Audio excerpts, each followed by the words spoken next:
প্রকৃতির বিভিন্ন কর্মকাণ্ডের সঙ্গে আপনি জড়িত, এই নেশাটা আপনার মধ্যে কীভাবে জন্মালো? দেখুন, এটা ধরতে গেলে বলতে পারেন আমার আহ, মানে কি বলবো, আমার রক্তে হয়তো আছে। কারণ আমার বাবা এই বিষয়ে খুবই আগ্রহী ছিলেন। তিনি এইসব, তেনার বয়স হয়ে গেছেন এখন, তিনি স্ট্রোকের পেশেন্ট যাই হোক। তো তিনি এই জিনিসগুলোকে ছোটোবেলাতে তিনিই করে এসছেন। তো পরবর্তীকালে আমি ছোটোবেলায় যখন স্কুলে পড়াশোনা করতাম, সেই সময় আমি বিভিন্ন ধরনের পাখি টাকি, বাচ্চা ফাচ্চা রেস্কিউ করে এনে বাড়িতে রাখতাম, করতাম। তো সেইখান থেকে শুরু। তখন তো এত কিছু বুঝতাম না, তখন বিজ্ঞান বা ওয়াইল্ড লাইফ প্রোটেকশন, কনজারভেশন, বন্যপ্রাণী সংরক্ষণ আইন, এসব আমরা কিছুই জানতাম না। তো সেইখান থেকেই শুরু, ছোট থেকে। পরবর্তীকালে বিভিন্ন মানুষের সংস্পর্শে এলাম, এসে জানতে পারলাম এটা একটা আলাদা বিষয়, এটা নিয়ে কাজ করা যায়। এটা ভালো লাগা থেকে একটা জন্মেছিল, সেটা এখনও টিল নাও চলে যাচ্ছে, জানি না কতদিন ধরে রাখতে পারবো। তো ভালো লাগে, আনন্দ দেয়, মনে একটা শান্তি পাই, করে যাই এই আর কি। বাচ্চাদের বিভিন্ন স্কুলে যে সচেতনতামূলক বিভিন্ন প্রোগ্রামে পার্টিসিপেট করেন, কি বুঝতে পারছেন যে বাচ্চারা কতটা এখান থেকে উপকৃত হচ্ছে, বা আগামী দিনে তারা প্রকৃতি নিয়ে কী ভাবছে, তাদের কাছ থেকে কী আপনি আশা করছেন? দেখুন, বাচ্চাদের নিয়ে কাজ করেছি বিভিন্ন ধরনের গ্রাম্য লেভেলের স্কুলগুলোতে, এবং শহর অঞ্চলের কয়েকটা স্কুলে আমি কাজ করেছি। তো যদি এটা বলেন, তো আমি বলবো যে আমরা চেষ্টা করে যাচ্ছি, যে বাচ্চাদেরকে যদি একটুখানি প্রকৃতিমুখী করা যায়। কিন্তু বাস্তবতা বলছে কিন্তু এই কাজটা অত্যন্ত কঠিন। এতে অভিভাবকরা যদি না এগিয়ে আসে, তো আগামী ভবিষ্যৎ কিন্তু খুব মানে ভয়ঙ্কর হতে চলেছে।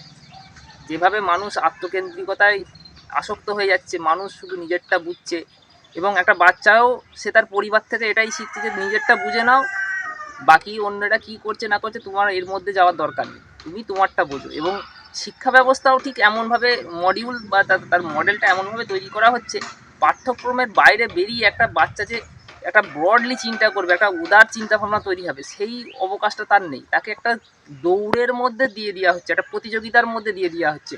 হয় তোমাকে এই পড়াশোনার পরে তোমাকে একটা চাকরি করতে হবে, একটা ভালো অ্যামাউন্ট আর্নিং করতে হবে।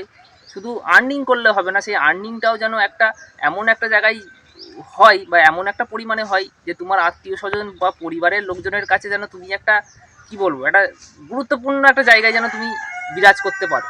কিন্তু একটা মানুষের জীবন তো এরকম ধর হওয়ার কথা নয়। একটা মানুষের জীবন কি, সে সহজ সরল একটা জীবন হবে, সে একটা লিমিটেড সময়ের জন্য প্রকৃতিতে আছে, এই পৃথিবীতে আছে, তারপর তাকে চলে যেতে হয়। এই লিমিটেড সময়ের মধ্যে সে কী করবে, সে তার জীবনকে অতিবাহিত করবে একটা সুষ্ঠু সামাজিকতার মধ্যে দিয়ে। কিন্তু আমরা বাস্তবতা দেখতে পাচ্ছি কি অন্যরকম, যে তাকে এমনভাবে করা হচ্ছে যে তোমাকেই এটা করতে হবে, তুমি এরকম না হতে পারলে জীবন বৃথা। তো আমি বাচ্চাদের ভবিষ্যৎ নিয়ে আমি যদি বলতে হয়, আমি বলবো খুবই মানে ভয়ঙ্কর একটা জায়গায়, যে আগামী প্রজন্ম, যে আজকের প্রজন্ম আমরা যাদেরকে দেখতে পাচ্ছি, তাদের থেকেও হয়তো অনেক খারাপ হতে পারে। কবেই আমি এটা বলতে পারবো না, তবে প্রবণতা কিন্তু আরও অবনতির দিকে। যেন আপনি প্রকৃতির জন্য, মানুষের জন্য আরও অনেক কাজ করে যেতে পারেন, সেই শুভকামনা রইল। দেখুন, আমরা তো চেষ্টা করছি। দেখুন, প্রকৃতিকে আমরা বা আমি বা যে কেউ মানুষ কিছু দিতে পারবো না। সত্যি কথা বলতে গেলে আমরা প্রকৃতিকে দেওয়ার মতো ক্ষমতা মানুষের কিছু নেই। মানুষ যেটা করতে পারে সেটা হচ্ছে যে প্রকৃতি থেকে যে সে যেটা খরচা করছে, সেটা যেন সে তার প্রয়োজন অনুযায়ী করে, অপচয় না করে। এটুকুই আমি আমি নিজেও চেষ্টা করব, বা করছি, বা করতে থাকবো। এবং আমার বন্ধু বান্ধব, যারা আমার শুভাকাঙ্ক্ষী, যাদেরকে আমি চিনি বা যাদেরকে আমি চিনিও না, যারা আমার এই ভিডিওটা দেখবেন, তাদের কাছেও অনুরোধ। দেখুন, আমরা সত্যি কথা বলতে গেলে আমাদেরকে পৃথিবী ছেড়ে একদিন চলে যেতে হবে। কে মনে রাখলো কে রাখলো না, এটা আমার চিন্তা ভাবনার বিষয় নয়। আমি প্রকৃতিতে আছি, এখানে কিছু সম্পদ আমাকে ব্যবহার করতে হচ্ছে, যে সম্পদের মালিকানা আমি নই। আমার বাবা, আমার 14 পুরুষকেও এই সম্পদ তৈরি করেন।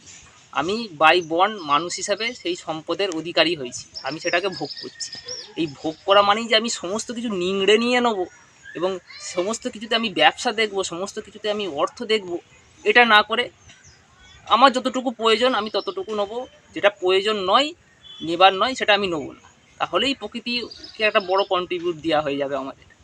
এটাও একটা সামান্যতম চিন্তাভাবনা থেকে একটা বৃহৎ একটা কন্ট্রিবিউট, যে আমি প্রকৃতির সম্পদের অপচয় করব না। এটা করতে পারলেই অনেক। আমি সাধারণ মানুষ, আমার নিজের দিকেও আমি নিজেকেও আমি এটা কমিটমেন্ট করি সবসময়, যে আমি আমার প্রয়োজনটুকু প্রকৃতি থেকে নেব, তার বেশি আমি নেব না, অপচয় আমি করব না। এটা করতে পারলেই অনেক দান প্রকৃতির জন্য। সবাই ভালো থাকবেন, সুস্থ থাকবেন। সবাইকে আমার আন্তরিক অভিনন্দন, শুভেচ্ছা। সবাই ভালো থাকুন, সুস্থ থাকুন।